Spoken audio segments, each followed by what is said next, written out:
Hey everyone, ever opened an email in Gmail and realized you weren't quite ready to deal with it? Maybe it was a long email you needed to read later, a reminder you wanted to come back to, or even just a promotional email you weren't in the mood for right then. Well, you're in luck. Gmail just added a super handy feature that lets you mark emails as unread, even after you've already opened them. No more accidentally marking emails as read and forgetting about them. It's super simple. First, go to gmail.com and log into your account.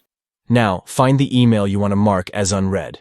Click on the email to open it. Here's the magic. At the top of the page, right next to the reply button, you'll see a little envelope icon. That's your secret weapon. Click that icon and bam!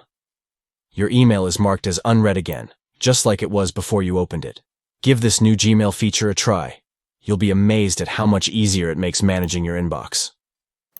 And, hey, if you found this helpful, don't forget to give the video a thumbs up and subscribe for more awesome Gmail tips. Thanks for watching.